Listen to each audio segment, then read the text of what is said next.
మందుల సామ్యాల్ గారు నెక్స్ట్ మీరు ఆర్డర్ గౌరవనీయులు ప్యానల్ స్పీకర్ గారికి హృదయపూర్వక ధన్యవాదాలు అవకాశం ఇచ్చినందుకు. యావత్ తెలంగాణ మాదిగ జాతి పక్షాన, మా పసి గుడ్డల పక్షాన, మా యువతరం పక్షాన, మా కష్టజీవుల పక్షాన వేలాది సంవత్సరాలుగా అణగబడి అణిచివేయబడి విముక్తి కలిగించిన రాష్ట్ర ముఖ్యమంత్రి వర్యులు రేవంత్ రెడ్డి గారికి నా జాతి పక్షాన హృదయపూర్వక ధన్యవాదాలు తెలియజేస్తా ఉన్నా. నిజంగా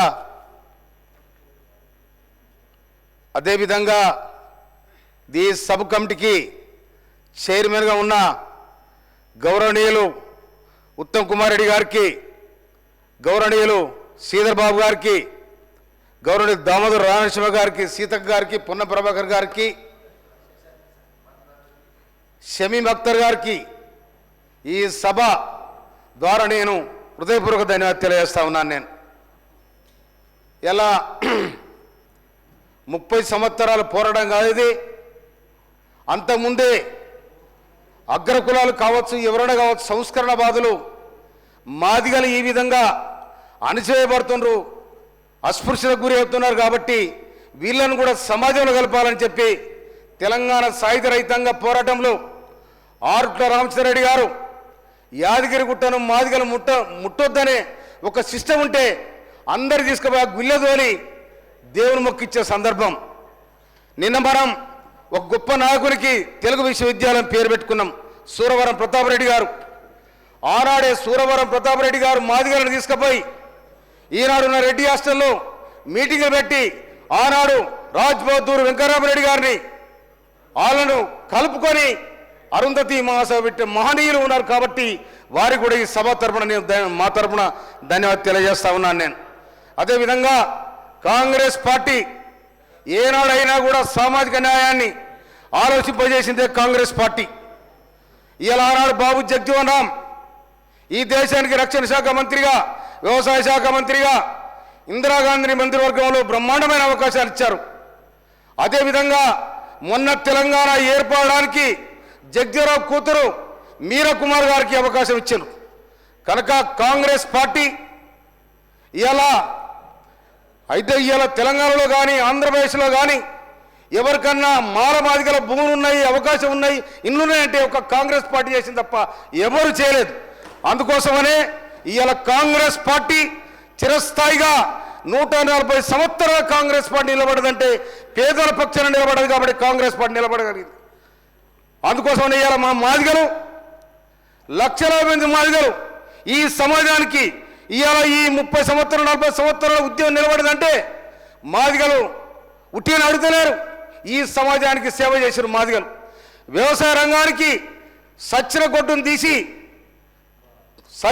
తీసి తోలొలిసి దాన్ని ఊని ఇవాళ మోడబొక్కెరకు తొండమైండు, ఇవాళ కాలుకు చెప్పైండు, పెళ్లికి డప్పైండు.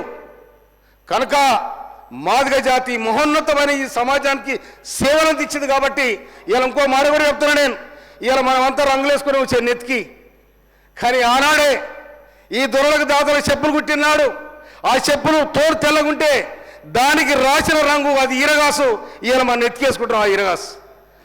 ఇంకోటి ఆ తోలు ఊనాలంటే ఆ టెక్నికల్ ఆనాడు మాదిగోడిగా తెలుసు తప్ప ఎవరికి తెలియదు. ఇవాళ చెరువు కట్టబోయి తంగడి కట్టే రేల కట్టే తెచ్చి పనిగూటం పెట్టి ఆ చెక్కను తీసి ఊని మంచిగా తోలు తీసి సమాజానికి అందించిన చరిత్ర కూడా ఉన్నది.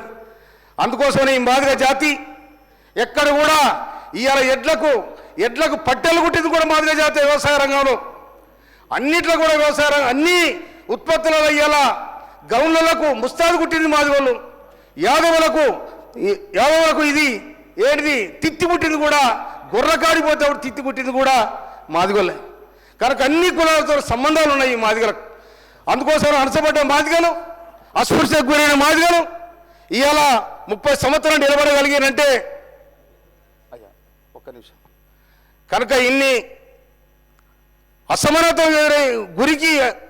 గురైన కాబట్టి మా హక్కులు మాకు కావాలి, ఉమ్మడి రిజర్వేషన్ ఏదైతే ఉందో ఆ రిజర్వేషన్ మాది మాకు కావాలి, మీ వాట మీది, మా వాట మాకు కావాలని దాదాపు 34 ఏళ్ళుగా కొట్లాడుతూ ఉన్నారు.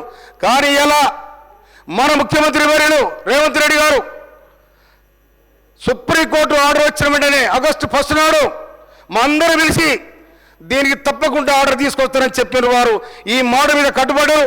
9 నెలల్లో 30-40 ఏళ్ళుగా జరిగిన పోరాటం ఈ 9 నెలల పూర్తి చేసిన ముఖ్యమంత్రి గారికి, రాష్ట్ర మంత్రివర్గానికి నేను హృదయపూర్వక ధన్యవాదాలు తెలియజేస్తా ఉన్నా. ఎప్పుడైనా ఎప్పటికైనా కాంగ్రెస్ పార్టీకి, ఎందుకంటే మేము కళ్ళారా చూసినాం, ఉద్యోగంలో కూడా చూసినాం, ఆ ఉద్యోగంలో మాదిగలకు ఏం జరిగిందో కూడా చూసినాం. కానీ ఇక్కడ మాదిగలకు మేము జరుగుతుంది కూడా చూసినాం. అందుకనే మాదిగలు మన జరిగిన ఎన్నికలలో ఏకదాటిగా కాంగ్రెస్ పార్టీ వైపు ఉన్నారు.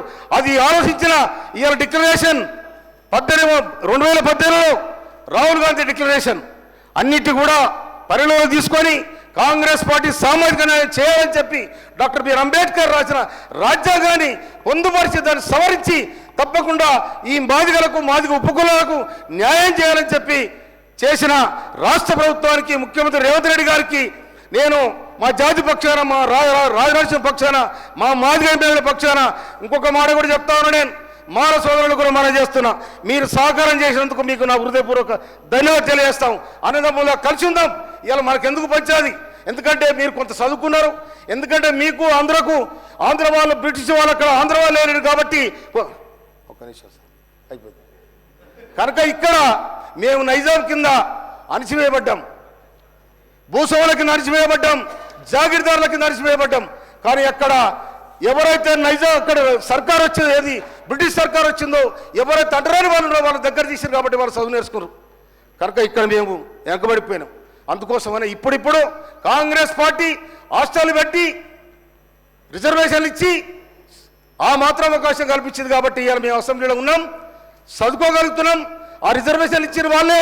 అందుకోసమే కాంగ్రెస్ పార్టీ ఎప్పటికైనా కాంగ్రెస్ పార్టీకి మాదిగలు, మాదిగ ఉపకులాలు, మాలలు కూడా తోడురు అని చెప్పి నాకు ఈ అవకాశం ఇచ్చినందుకు మీకు హృదయపూర్వక ధన్యవాదాలు తెలియజేస్తూ, గౌరవ ముఖ్యమంత్రి గారు సభలో ఉన్నారు. మా నియోజకవర్గం తుంగతుర్తి నియోజకవర్గం. ఈ నియోజకవర్గంలో నిన్న రాత్రి ఒక హత్య జరిగింది. దాని మీద సీరియస్గా తీసుకోవాలని చెప్పి స్పీకర్ ద్వారా గౌరవ ముఖ్యమంత్రి గారికి నేను విజ్ఞప్తి చేస్తాను. ధన్యవాదాలు సార్.